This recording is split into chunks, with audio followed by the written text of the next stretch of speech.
Hello everyone, welcome to GS stroke. जैसे कि हम सब जानते हैं हमारे ईएमआरएस के एग्जाम होने वाले हैं, चंडीगढ़ जेबीटी के एग्जाम होने वाले हैं, यूपी पैट के एग्जाम होने वाले हैं। उन सब में हमारा एक क्वेश्चन आता है कंप्यूटर का। तो सबसे पहले जो बेसिक क्वेश्चंस हमारे बनते हैं that is in generation of computer. हम सब जानते हैं कंप्यूटर की ओवरऑल 5 जनरेशन है। आज हम इस एक वीडियो में शॉर्ट में समझ सकते हैं कि कैसे हम 5 जनरेशन में हमारे क्या क्या चेंजेस हुए। जैसे हमारी सबसे पहली जनरेशन है जिसे हम फर्स्ट जनरेशन ऑफ कंप्यूटर कहते हैं। इसका टाइम पीरियड कहाँ से शुरू हुआ?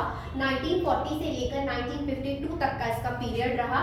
इसका जो साइज था वो बहुत ज्यादा लार्ज था। जो एग्जाम में क्वेश्चन बनता है वो ये बनता है कि इसका मेन कंपोनेंट क्या था। तो जो फर्स्ट जनरेशन था उसका मेन कंपोनेंट था electronic vacuum tube. Electronic vacuum tube में जो हमारा कंप्यूटर का साइज होता था वो पूरे एक रूम के बराबर होता था। मतलब इतना ज्यादा साइज होता था कि एक रूम के बराबर तो पूरा कंप्यूटर होता था। दूसरा, इसमें कौन सी लैंग्वेज यूज होती थी? तो मशीन लैंग्वेज। मशीन लैंग्वेज ऐसी लैंग्वेज होती है जो 0 और 1 के फॉर्म में होती है। मतलब हमें कंप्यूटर में कोई भी कोडिंग करनी होती थी तो हम 0 और 1 के फॉर्म में ही करते थे। इसके अलावा अगर आपसे ये पूछ ले कि इस कंप्यूटर के कोई एग्जांपल बता दीजिए इस जनरेशन के, तो एडसेक, एडवेक एंड यूनिवैक ये सारे फर्स्ट जनरेशन ऑफ कंप्यूटर के एग्जांपल हैं। इसमें हम सिर्फ जनरली इस टाइप के कंप्यूटर जो हमारे फर्स्ट जनरेशन के कंप्यूटर थे इसका यूज हम कैलकुलेशन पर्पस में ही करते थे। इसमें जो हमें डिफिकल्टी होती थी वो एरर फाइंड करने में बहुत ज्यादा डिफिकल्टी होती थी। रीजन क्या था? क्योंकि ये मशीन लैंग्वेज थी और इसको हर पर्सन यूज नहीं कर सकते थे क्योंकि इसमें जो इंस्ट्रक्शन होते थे वो 0 एंड 1 के फॉर्मेट में होते थे। नेक्स्ट हमारी आती है सेकेंड जनरेशन ऑफ कंप्यूटर। इसका टाइम पीरियड था 1952 से 64 तक। ये फर्स्ट जनरेशन के कंप्यूटर में इसका साइज तो स्मॉल था, मतलब उसमें पूरा एक रूम लगता था तो उसमें आधा रूम तक तो हमने साइज रिड्यूस कर दिया था। इसका जो मेन कंपोनेंट था वो था transistor. Second generation computer transistor based थी। इसकी लैंग्वेज अब मशीन से हमने थोड़ी इंप्रूव कर ली, असेंबली लैंग्वेज थी। असेंबली लैंग्वेज में क्या होता था, हम छोटे छोटे मोनोमिक्स का यूज करते थे। जैसे एडिशन करने के लिए हम टर्म यूज कर लेते थे ऐड या सब करके, ये होती थी। इसके जो एग्जांपल है IBM 700, IBM 401 एंड IBM 1620, ये सारे एग्जांपल है हमारे सेकेंड जनरेशन ऑफ कंप्यूटर के। थर्ड जनरेशन हमारी कंप्यूटर का जो टाइम पीरियड है 1964 से लेकर 1971 तक है। इसमें साइज अब हमारा कहां तक आ गया था? डेस्कटॉप पे आ गया था।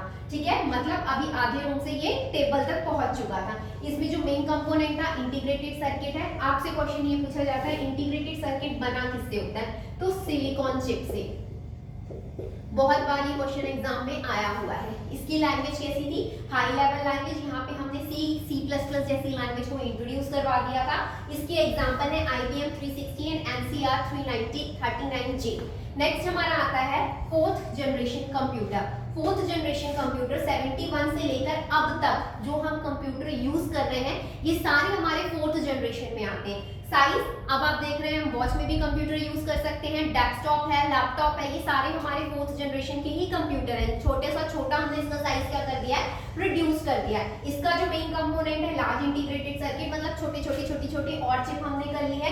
इसकी लैंग्वेज हाई लेवल लैंग्वेज है, जैसे SQL हो गई, पाइथन हो गई, ये सारी हमारे फोर्थ जनरेशन कंप्यूटर की ही लैंग्वेज है।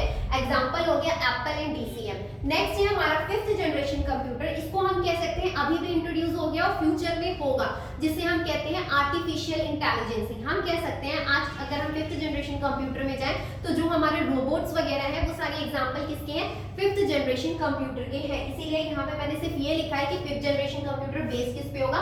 Optical fibre and artificial intelligence. ऐसा नहीं है कि हम फिफ्थ जनरेशन कंप्यूटर पे वर्क नहीं कर रहे हैं, हम कर रहे हैं बट इतने लेवल पे वर्क नहीं कर रहे हैं। अभी आगे हो सकता है कि पूरी तरीके से चीजें क्या हो जाए हमारी आर्टिफिशियल इंटेलिजेंस पे बेस्ड हो और हर जगह रोबोट्स हो। जैसे फिफ्थ जनरेशन कंप्यूटर के लिए हम एक एप्लीकेशन यूज करते हैं चैटबॉट, जो क्या होती है पूरी तरीके से आर्टिफिशियल इंटेलिजेंस के द्वारा मैनेज की जाती है। Thank you.